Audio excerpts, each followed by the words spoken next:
Kapag tuluyan ng bumagsak ang kuryente at pumasok na ang matinding lamig, ang unang iisipin mo, siguradong gumawa ng apoy. Huwag mong gagawin. Sa mundong nagkawatak-watak na, ang apoy ay isang senyales. Ang usok ay nagtuturo ng iyong kinaroroonan sa sino mang desperadong agawin ang anumang meron ka. Grabe. Ang liwanag ay umaakit ng mga problemang hindi mo kayang labanan sa dilim. At sa huli, mauubos din ang kahoy. Ngunit heto ang malupit na katotohanang binabaliwala ng maraming naghahanda. Hindi mo kailangan ng apoy. Ngayon mismo, ang katawan mo ay isang 100 watt na biolohikal na pugon. Tumatakbo ito gamit ang mga kalorya, basura at purong poot. Ngayong araw, ituturo ko sa inyo mga lods kung paano malampasan ang nakamamatay na lamig gamit lamang ang siyensya at ang mga basurang naiwan ng isang patay na lipunan. Kasi naman, ang kaligtasan ay hindi tungkol sa paggawa ng init. Ito ay tungkol sa pagkulong nito. Diskarte lang yan, di ba? Ang lamig ay hindi lamang isang temperatura. Isa itong mandaragit at ninanakaw nito ang iyong lakas sa 3 malupit na paraan. Una, ang paglipat ng init.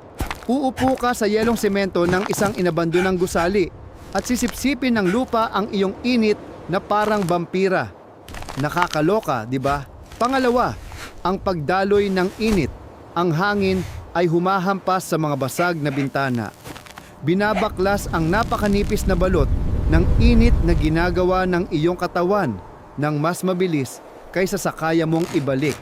At pangatlo, ang pag-aling-awngaw ng init. Kahit na tahimik ang hangin, ang iyong katawan ay walang tigil na naglalabas ng enerhiya sa dilim. Ang misyon mo ay pigilan ang pagkawala ng init na ito para sa pamilya. Simulan natin sa iyong pangalawang balat. Ang pagpapatong-patong ng damit ay hindi lamang porma sa labas. Ito ang literal na siyensya ng hindi pagkapahamak. Ngunit mali ang ginagawa ng karamihan. Simulan sa pinakaloob na damit na sumisip-sip ng pawis. Kapag pinagpawisan ka at nanigas ito sa lamig, patay ka. Ang tubig ay nagdadala ng init ng 25 beses na mas mabilis kaysa sa hangin. Ang bulak ay isang hatol na kamatayan. Humanap ng balahibo ng tupa. Humanap ng mga artipisyal na tela. Susunod ang patong na nagkukulong ng init. Dito mo na kalilimutan ang iyong dignidad. Gusto mong ikulong ang hanging hindi gumagalaw kasi ang tahimik na hangin ay isa sa mga pinakamagandang tagapigil ng lamig sa mundo. Kung wala kang mamahaling jacket, dumiskarte ka. Gusutin ang mga lumang dyaryo, mga tuyong dahon, dapunit na espongha mula sa sirang upuan ng kotse o literal na basura. Ipasok ito sa loob ng iyong jacket sa pagitan ng iyong mga damit. Magmumukha kang namamagang bangkay, pero magiging mainit ka naman. Ipatong sa ibabaw ang panlaban sa hangin. Isang plastik ng basura, isang trapal. Ngayon, protektado ka na sa panahon. Pero teka lang po, may isang psikolohikal na patibong dito. Sinasabi ng mga tao na nawawala ang 70% ng iyong init sa iyong ulo. Isa itong kasinungalingan. Gayunpaman, ang iyong ulo ay puno ng mga ugat. Kung hahayaan mo itong manigas, bababa ang temperatura ng iyong utak. Kapag nangyari iyon, bubulong ng matatamis na kasinungalingan ang matinding panlalamig ng katawan sa iyo. Bigla mong mararamdaman na sobrang init na. Sisimulan mong hubarin ang mga damit mo sa nyebe. Tinatawag itong kabalintunaang paghuhubad at ito ang huling gagawin mo bago ka mamatay. Takpan mo ang ulo mo, palagi. Susmar Joseph, huwag pasaway. Ngayon, naglalakad ka sa nasirang lupain at kumakagat na ang dilim. Wala kang tolda. Kailangan mo ang bahay na gawa sa mga kalat. Ito ang higaan ng kalikasan na itinayo mula sa mga nasirang puno sa gubat. Humanap ng matibay na sanga na magsisilbing pangunahing haligi mo. Ipatong ito sa isang bato o tuod hanggang baywang ang taas. Isandal ang mas maliliit na sanga dito na parang mga tadyang sa isang buto sa likod. Ngayon, ang pinakamahalagang bahagi. Ibaon mo ito, hindi sa manipis na patong para harangan ang hangin.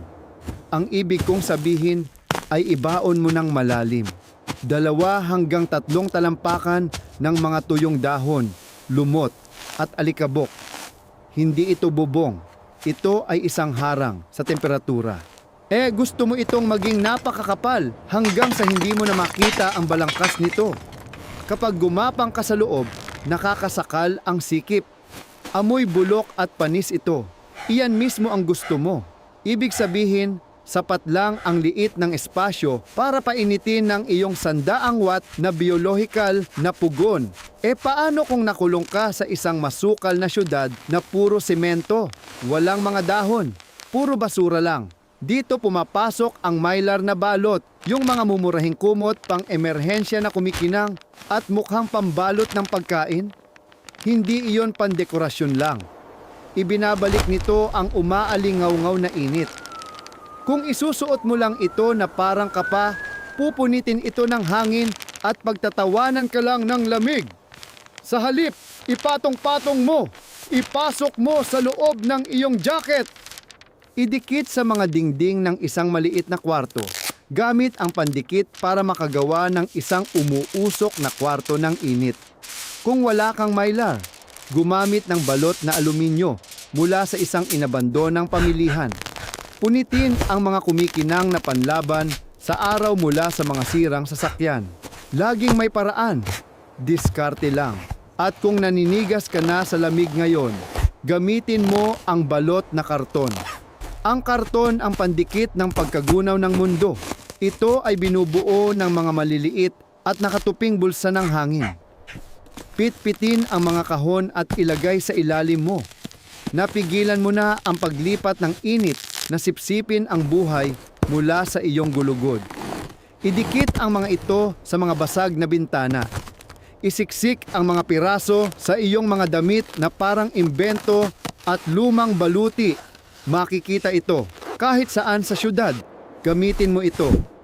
Hayaan mong sabihin ko sa iyo ang isang pandaraya na nakalimutan na ng mundong umaasa sa kuryente.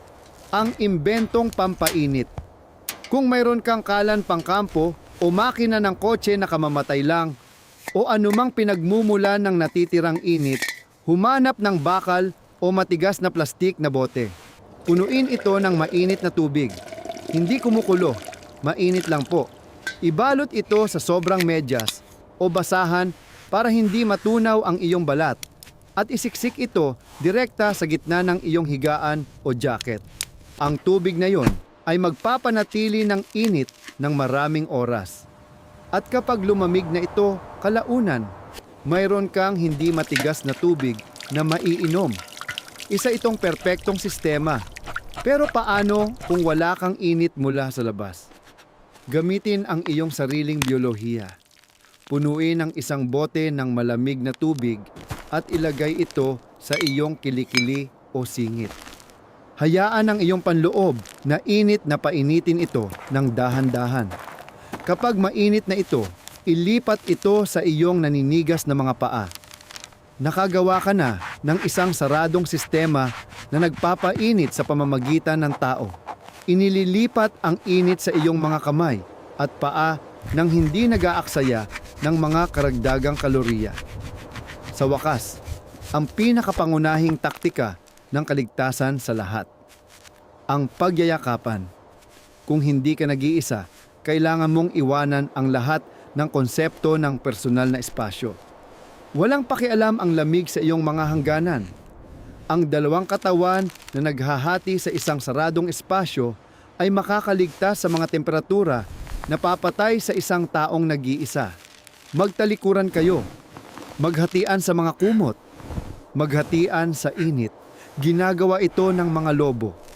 Ginagawa ito ng mga penguin. Ikaw ay isang hayop na lumalaban para sa bukas. Umarte ka ng naaayon. Kung nag-iisa ka, bumaluktot ka na parang sanggol sa sinapupunan. Mga tuhod sa dibdib. Paliitin ang iyong ibabaw na bahagi. Mas maliit na puntirya mas kaunting init ang mawawala sa kawalan. Kapag sumikat na ang araw sa mga nasirang gusali at ang kulay abong liwanag ay tumago sa mga yelo, may matatanto kang isang malalim na bagay. Hindi mo lang nilampasan ang gabi. Tinalo mo ito. Hindi ka umasa sa mahihinang apoy na nangangailangan ng panggatong at hangin. Umasa ka sa siyensya. Umasa ka sa mga basurang tinapakan lang ng iba. Tinakpan mo ang mga butas sa iyong sariling biolohikal na sistema at tumanggi kang hayaang inumin ng lupa ang iyong init. Kung gumising kang humihinga, hindi iyon swerte. Disiplina iyon. Hindi nababalik ang kuryente sa lalong madaling panahon. Kaya mas mabuting matuto kang manatiling mainit. Sumuporta at magrehistro sa pahinang ito kung plano mong mabuhay ng mas matagal kaysa sa kanila. At mag-iwan ng komento sa ibaba. Ano ang isang piraso ng basura na hindi mo natitingnan sa parehong paraan muli? Manatiling gising, manatiling buhay.